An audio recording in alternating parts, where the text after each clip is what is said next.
Bom dia, irmãos e amigos. Vamos a Êxodo capítulo 16.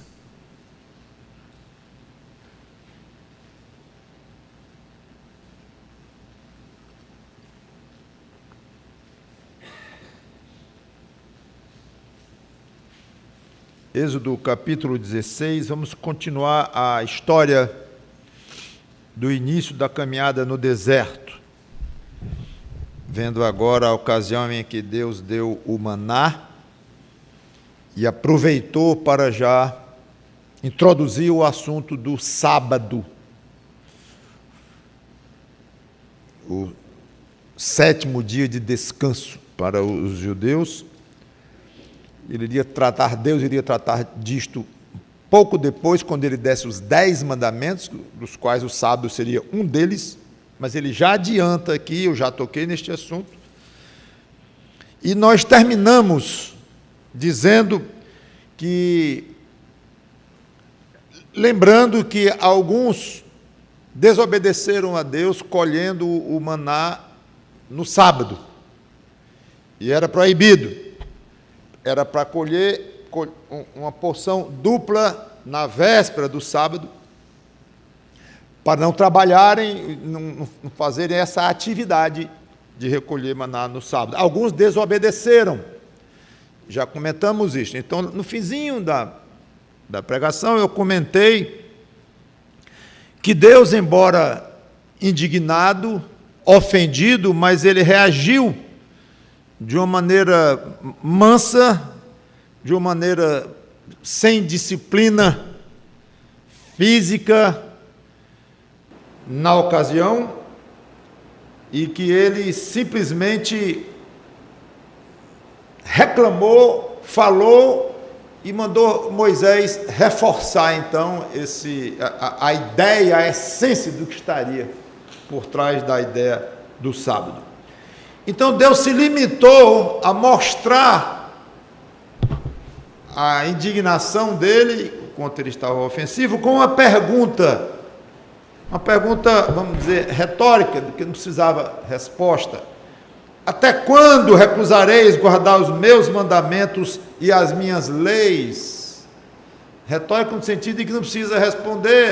É claro que a resposta seria: parem. Nem a resposta, o que ele queria dizer com isso é: parem de fazer isto. Se for mais um dia, é muito para desobedecer as minhas leis. Não façam isto. Lembrei, e foi assim que eu terminei, que a ausência de castigo de Deus específico sobre este pecado, na ocasião, não deveria ser motivo para os desobedientes se sentirem aliviados.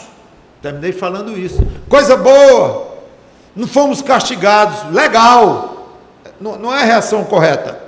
Pelo contrário, somente o fato de saberem que magoaram a Deus devia pesar neles. É assim que um crente, de fato, deve reagir a uma situação de pecado. Então eu quero continuar neste ponto em que eu deixei lá, sugerindo que cada vez que você cometeu um pecado consciente, sabendo que pecou, pesando no seu coração aquilo, que você não se concentre na preocupação em saber se vai haver disciplina ou não. Será que ele vai me castigar com uma doença, com um problema na minha família? Porque ele castiga, nós sabemos que ele castiga, açoita os filhos aqui, porque ele o ama, os ama, o contrário seria como se fossem bastardos, nos ensina lá o livro de Hebreus. Então, nós temos uma tendência natural de se concentrar nisto, de se vai haver disciplina ou não, ou se Deus vai deixar passar, que é até uma expressão bíblica em algumas situações, e como aqui podemos aplicar, deixou passar essa desobediência de alguns em colherem no sábado o maná que não era para ter sido colhido. em vez de se preocupar se vai ser disciplinado ou não, o mais importante para estar na cabeça, no coração, nas considerações do crente, era angústia, por ter a certeza de que ofendeu a Deus. Independentemente se houve disciplina naquela ocasião de Deus para os obedientes, independentemente disso, Deus foi ofendido. Isso tem alguma dúvida? Claro que não, inclusive pela pergunta dele, como eu já comentei: até quando vão se recusar a guardar os meus mandamentos e as minhas leis? Deus estava ofendido, e isso é que deve doer no crente. Olha, se não dói em você pecar, pelo fato de ter sido pecado e de ter sido uma ofensa a Deus, tem uma coisa muito errada no seu coração. Se não dói, independente de castigo específico, de disciplina específico desse pecado ou não. Claro que há um certo alívio, é humano, eu quero concordar com vocês que é humano haver um certo alívio. Ninguém gosta de sofrer, de receber palmada de pai ou de mãe, ou uma surra mesmo. Não há quem goste de disciplina, porque dói. Gostar, ninguém gosta. E se souber que não vai ter disciplina, e causar um certo alívio, gratidão a Deus, obrigado, Senhor, tudo bem, não é errado o alívio em si. O que eu estou dizendo, estou chamando a atenção, é que não é o mais importante, não é onde o crente deve estar concentrado. Eita, eu pequei, eu sei que eu pequei, agora vai ter, e fica esperando, vai ou não vai? Tudo que preocupa ele é se Deus vai ter misericórdia ou não, para disciplinar ou não. Mas para um pouco, muito mais importante do que isso é ter ofendido a Deus, porque ele disse que estava ofendido. Então, continuando, eu quero deixar a sugestão: cada vez que você pecar e notar que pecou, às vezes a gente peca e infelizmente nem nota, que já é um outro assunto, aliás, muito interessante, mas cada vez que você pecar e notar e aquilo doer na sua consciência, se lembre, envergonhado, daquela frase de Deus: até quando vocês vão se recusar, que ele fez aos desobedientes ali, a guardarem as minhas ordens? Então você pergunta a si mesmo a mesma pergunta que Deus fez a eles, porque muitíssimo provavelmente Deus estará fazendo a mesma pergunta a você, ou faria, se estivesse diante de você e se quisesse lhe transmitir o que está na mente e no coração dele.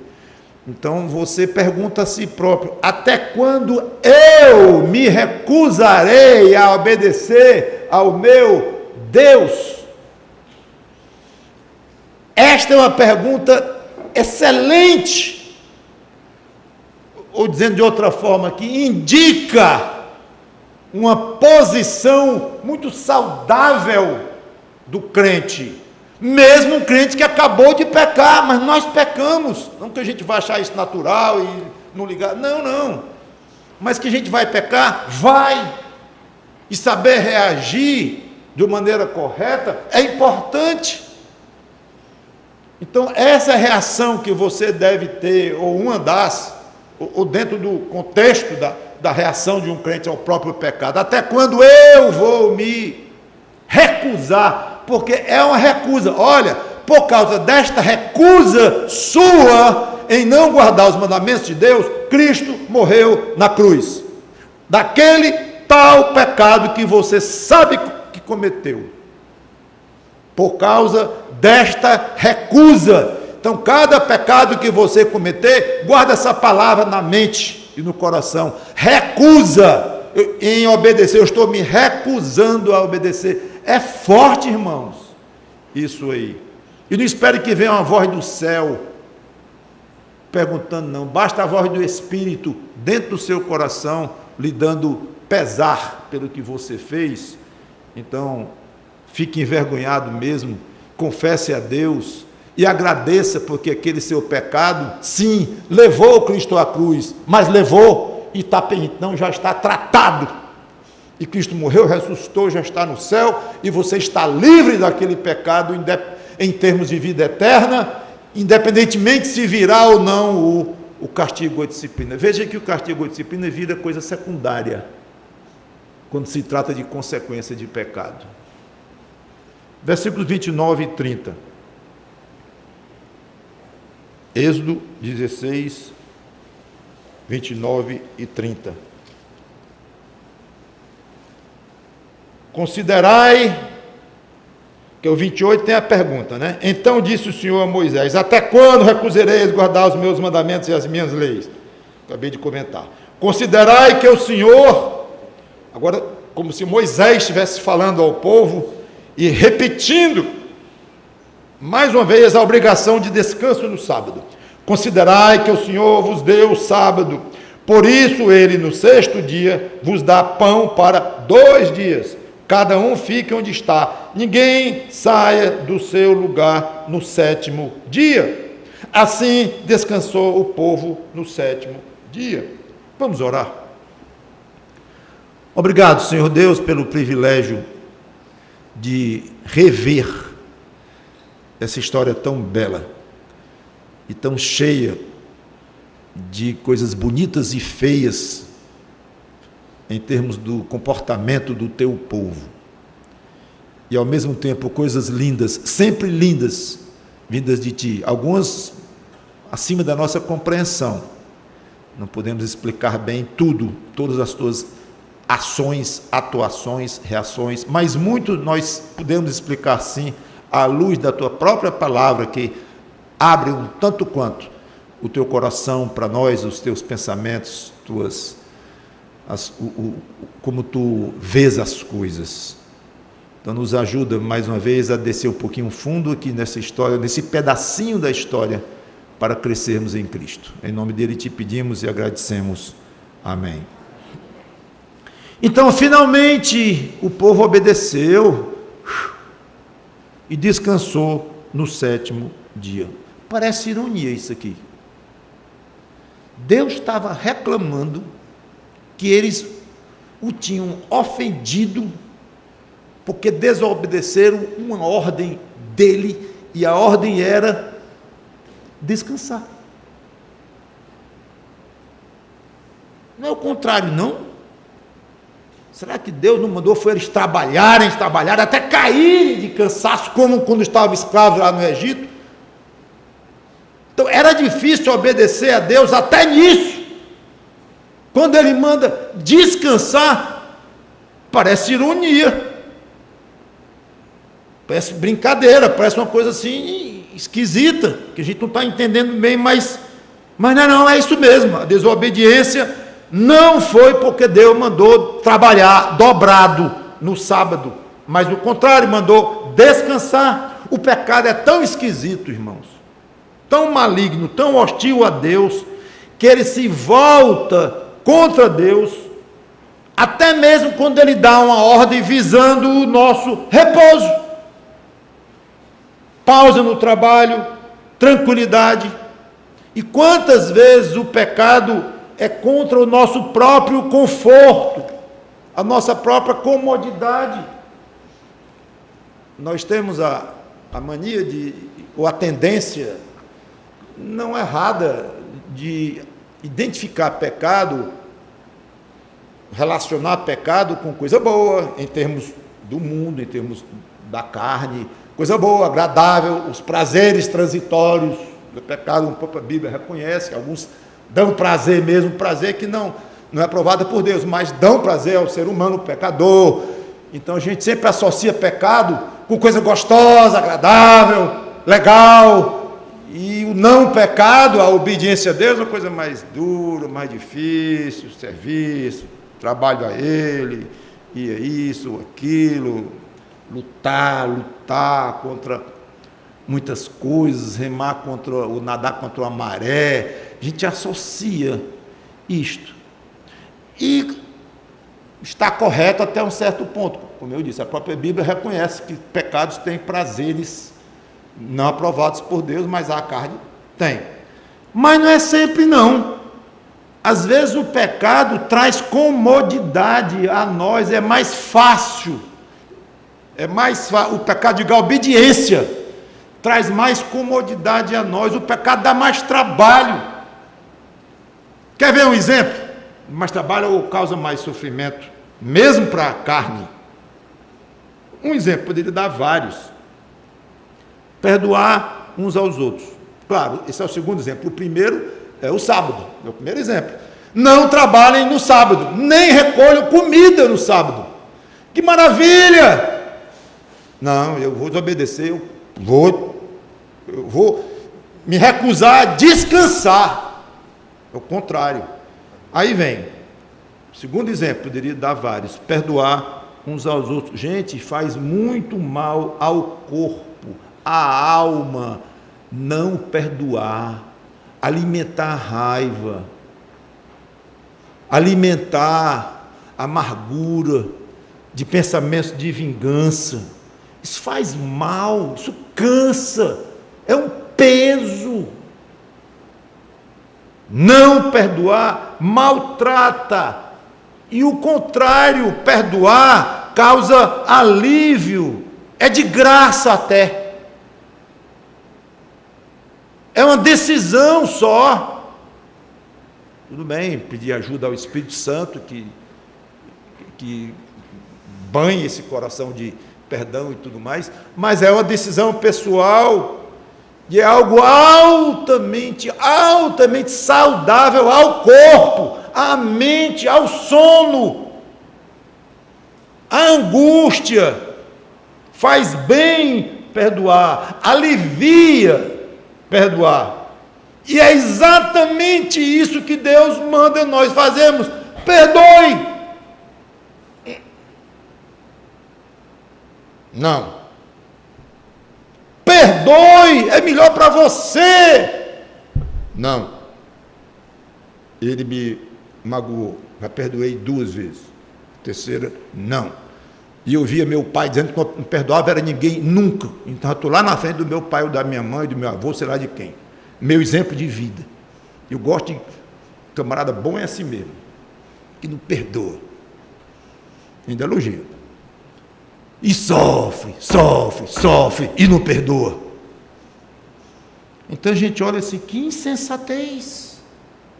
E esse é um exemplo entre muitos, que se nós obedecêssemos a Deus, aliás, eu vou dizer, tudo que Deus manda fazer é para o nosso bem. E alguns deles, não todos, até mais confortável, é o que eu quero chamar a atenção aqui, é que é mais confortável para nós próprios, porque algumas coisas que Deus manda fazer não é tão confortável para o físico, no sentido de que exige trabalho, exige suportar perseguição, ou exige pregar o evangelho num lugar hostil, e isso é confortável, é agradável? Não é. Ser ridicularizado, ser perseguido, não é confortável. Então não é tudo que Deus manda nós fazermos que é confortável, não. É confortável morrer queimado?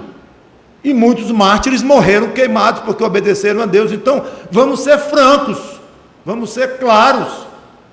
Tudo que Deus manda nós fazermos é saudável, no sentido de que o agrado é que é o rumo correto, mas que é agradável ao nosso corpo, à nossa mente, e no sentido de ser humano vivendo neste mundo aqui, não. Lá no coração, lá dentro do espírito, vai trazer paz, vai trazer conforto, sim, mas em primeiro momento assim, olhando, não é toda obediência a Deus que vai causar isso, não, mas algumas são, e é dessas que eu estou chamando a atenção aqui, como o caso do descanso. O povo finalmente obedeceu a Deus e trabalhou dobrado para Deus. Não. O povo finalmente obedeceu e descansou no sábado. Então, aprenda, vamos deixar a tolice humana de quem vive no pecado, como nós vivemos, e não devemos viver mais, vamos deixar para eles, coitados, e vamos pregar para eles saírem desta situação. Mas nós, não, vamos ser mais sábios e mais obedientes a Deus, independente se a ordem dele vai nos trazer mais conforto ou não, não importa. Mas lembre-se que muitas coisas que ele manda é para o nosso conforto. E o perdoar é uma delas. Poderia citar várias. Vamos em frente. Versículo 31. Deu-lhe à casa de Israel o nome de maná. Era como semente de coentro, branco de sabor, como bolos de mel. Então aqui é uma descrição física do maná, que era como coentro, branco, em algumas passagens dá a ideia de um amarelado também, uma cor clara, e o gosto dela era doce, como diz aqui, como bolos de mel. Disse Moisés: esta é a palavra que o Senhor ordenou, dele encherás um gome e guardarás para as vossas gerações, para que vejam o pão com que vos sustentei no deserto, quando vos tirei do Egito. Disse também Moisés a Arão: toma um vaso, mete nele um gomer cheio de maná e coloca-o diante do Senhor, para guardar-se as vossas gerações. Como o Senhor ordenara a Moisés, assim Arão o colocou diante do testemunho para o guardar.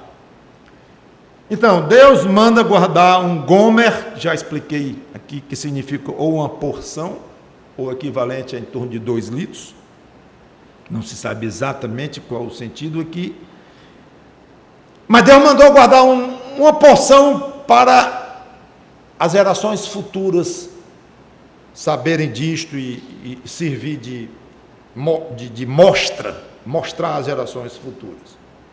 Então Arão colocou diante do testemunho, que são as 2 tábuas dos 10 mandamentos, que iriam ser dadas as tábuas brevemente, obviamente está antecipando um pouquinho o tempo, como se dissesse. Então, logo depois, quando Deus deu as tábuas, e eles construíram o tabernáculo do deserto, então Arão colocou diante das tábuas como Deus mandou. Quer dizer, basicamente isso. Depois, esse vaso aqui foi colocado dentro da Arca da Aliança, quando a arca foi construída, junto com as 2 tábuas e com a vara de Arão, que floresceu, serviu como milagre de Deus e tudo mais diante de Faraó e tudo. Está lá em Hebreus 9:4, não precisa eu ler. E é discutível esses objetos dentro da arca. Alguns acham que o maná não estava dentro da arca, mas diante da arca, e há discussões sobre isso, mas não altera o fato de que Deus mandou guardar um pote de maná para as gerações futuras. Não sabemos quanto tempo o maná ficou na arca. O próprio destino da arca em si não é muito claro. Já falei nisso recentemente quando preguei em Apocalipse. E lembrei a vocês que a última referência da arca foi mais ou menos no ano 600 a.C., com o rei Josias, e depois sumiu da Bíblia. E o maná, quanto tempo ficou aquele maná dentro da arca? Não há a menor referência. É razoável supor que ele ficou pelo menos os 40 anos que passaram no deserto, ou seja, o tempo que o maná durou, penso eu. Agora a ideia é minha, a Bíblia não diz. Então, agora a Bíblia diz que o maná durou 40 anos, vindo do céu. Quando chegaram pertinho da terra prometida lá, começaram a se alimentar realmente com os alimentos da terra e parou o maná. Isso aí nós sabemos. Então durou 40 anos, então a provisão do maná. Este maná dentro essa porção de Arão, guardada de maneira muito especial, por ordem de Deus, juntamente com as próprias tábuas da aliança, as segundas que a primeira Moisés quebrou, e a vara de Arão. Esta porção, não se sabe quanto tempo durou, mas obviamente muito tempo. Anos. A pergunta óbvia: se o maná apodreceu com 24 horas, quando colheram, para guardar para o dia seguinte, que não podia, já preguei sobre isso. E a segunda porção da véspera do sábado duraria 2 dias. Como é que aquela porção que Arão guardou iria durar anos? Eu só vejo uma resposta: milagre de Deus, que pode fazer durar o tempo que Ele quiser. O título da pregação é: dura enquanto eu quiser. Claro, esse eu é Deus falando. No versículo 35: e comeram os filhos de Israel maná 40 anos, até que entraram em terra habitada, comeram maná até que chegaram aos limites da terra de Canaã. Aí explica que Gomer é a 10ª parte do Éfa e tal. Então, o singelo pãozinho que viria do céu, seguindo rigorosamente a rotina de cair durante 6 dias, parar no 7º, e o do 6º não iria estragar com 24 horas, tudo isso, todos esses detalhes, iria durar 40 anos, até entrarem na terra prometida.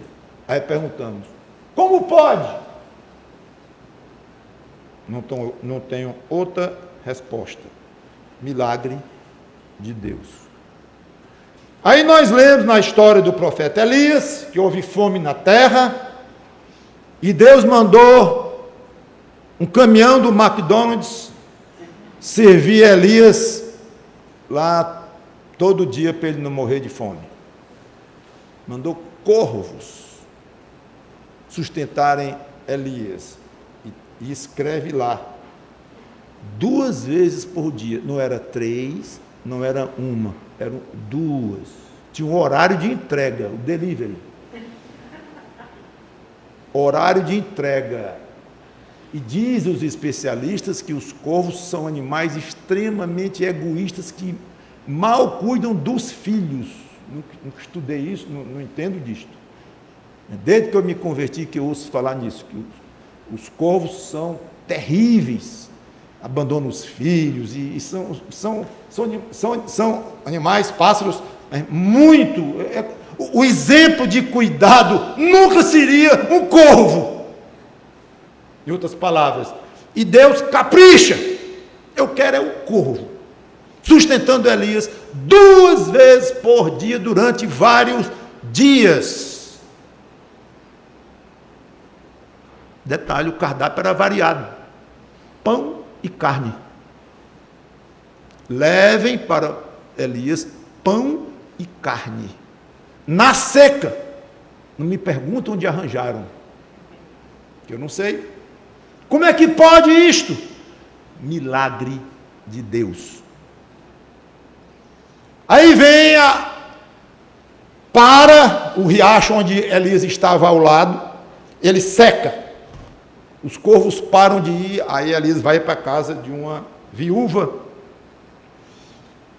lá em Sarepta, que tinha um filhinho, miseravelmente pobre. Ela disse que ia preparar alguma coisinha ali para morrer. Era e o filho que não tinha mais nada. Então, com um punhado de farinha e um tiquinho de azeite que tinha nesta botija, Deus iria sustentar, e sustentou Elias, a viúva e o filho por dias e dias e dias e dias. Ele fez durar um alimento que a viúva disse: acabou, é a última refeição que eu vou ter com meu filho, depois nós vamos morrer, não tem mais condição. E Deus então sustentou. E a história é belíssima, tem até uma pregação sobre ela, qualquer dia eu trago de novo aqui, não sei nem se eu já preguei aqui na igreja, mas é linda essa história. Mas a vida de Elias Toda. Deles todos. A Bíblia toda é linda. Aí como é que pode esta comida acabando ali, durar dias e dias e dias, para 2 adultos e uma criança? Milagre de Deus. Aí vem Jesus com a multidão faminta. 50 pessoas tinha lá, não era? Não. 500. Não? Lembram? 5.000. 5.000 pessoas. E só tinha 2 peixes e 5 pães. E Jesus deu alimento para todos. Fartaram, que sobejou, e ainda encheram vários cestos do que sobrou. Perguntamos, como é que pode? Resposta, milagre de Deus. Aí vem esse mesmo Deus e diz para você, não se preocupe com o dia de amanhã. O mesmo. Não mudou. É o mesmo.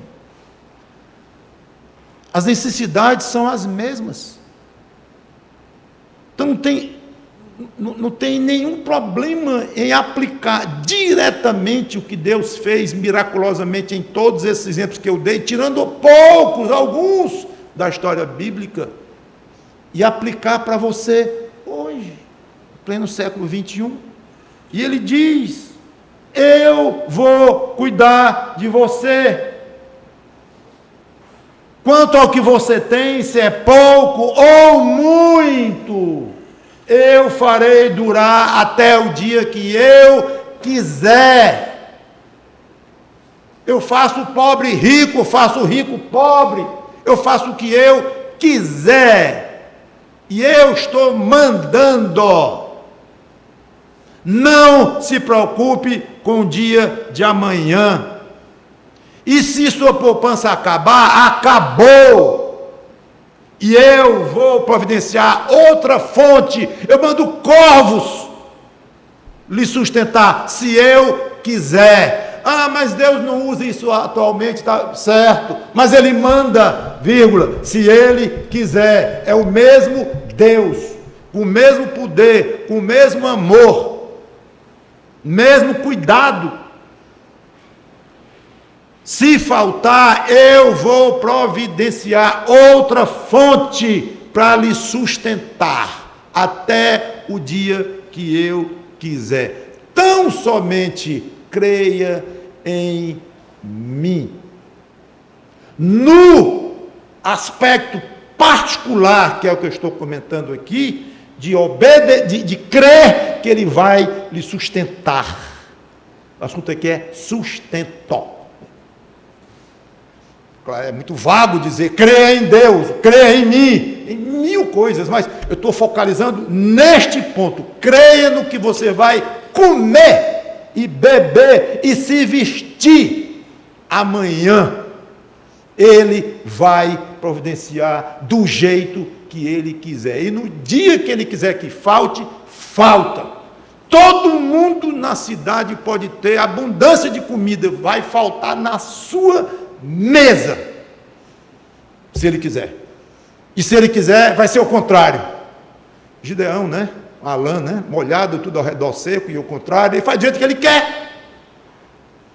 Aí quando você se angustia e se preocupa, cabe a pergunta, até quando você vai resistir a guardar os meus mandamentos? Quando eu digo para não se angustiar no dia de amanhã, como o Senhor Jesus Cristo falou e a Bíblia fala, quando diz isso, não é uma sugestão de Deus, não, gente. Não é uma boa ideia. Não, é um mandamento, é uma ordem. E uma ordem altamente benéfica para nós, de novo. Já falei do descanso no sábado, já falei do perdão, como faz bem a nós. Imaginem esta ordem. Imagine quantas pessoas estão nos psicólogos e psiquiatras angustiadas, com o dia a dia, com a manutenção e tudo mais, o trabalho que dá não obedecer a Deus nisso, porque isso é desobediência. Porque eu sou muito ansioso mesmo, eu não consigo desligar no dia da manhã. Desobediente, isso não é bonitinho não é charmoso não, isso é muito feio, porque é desobediência ao nosso Deus, que disse: não fiqueis ansiosos, o Senhor Jesus Cristo e outros na Bíblia. Então procure enfrentar isso como um pecado, confesse a Deus e se lembre, é muito mais gostoso não se angustiar do que o contrário. De vez em quando eu digo isso, gente, já imagina Jesus dizendo assim: se angustie. Pensa que a vida é fácil? Pensa que é fácil para mim? Está providenciando comida para você, água para você, remédio para você? Não, não é assim também não. Se angustie. Eu quero você, quanto mais angustiado, melhor. Porque mais eu vou mostrar que ele ama e tal, e pode inventar a desculpa que você quiser aí. Mas se angustie. Aí seria horrível a vida do crente. Horrível quer dizer difícil. A vida de um crente que vai para o céu sempre vai ser maravilhoso lá em cima. Mas aqui seria um terror. Eu acho que seria apavorante ouvir de Cristo dizer: se angustie. Ele diz: seja fiel a mim até a morte. Ok? Isso edifica a alma, morrer por Cristo. Mas viver angustiado todo dia, se amanhã eu vou morrer de fome ou não, se Deus vai tirar ou não. Horrível. Ele diz o contrário: não se preocupe, eu tenho o poder para fazer o que eu quiser com você. Então que Deus nos ajude a sermos menos resistentes às ordens dele, especialmente às ordens que nos causam tão bem em termos físicos e em termos de conforto aqui nesta vida. Quanto ao aspecto espiritual, claro, todas as ordens dele nos fazem muito bem. Vamos orar. Obrigado, Senhor Deus, pela tua palavra, que o teu Espírito Santo nos ajude a sermos mais sábios, mais inteligentes, menos tolos, em resistir às ordens de um Deus que nos ama, quanto mais às ordens que nos causam alívio, aqui nesta terra, conforto, mais tranquilidade. Como o pecado pegou em nós, como ele nos cegou. Mas nós já temos salvação em Cristo, falo como crente e pelos irmãos crentes, e a luz já se abriu em nós, e nós conseguimos enxergar já muita coisa, e já temos o teu Espírito que habita em nós, e temos a sabedoria dele à nossa disposição, e temos a visão espiritual correta das coisas. A carne ainda nos atrapalha, mas não tem motivo nenhum para nos dominar mais, e que o teu Espírito Santo nos domine mais, e que seja algo gostoso para nosso coração, nossa consciência, nosso desejo, se entregar cada vez mais à obediência dos teus mandamentos, para que tu nunca tenhas que perguntar: por que você resiste tanto em me obedecer, me desobedecer? Mas bom seria o contrário. Entra no gozo do teu Senhor, homem fiel, mulher fiel, moça fiel, rapaz fiel. Isso é que é o bom de ouvir, não o contrário. Em nome do Senhor Jesus Cristo, te pedimos e agradecemos. Amém.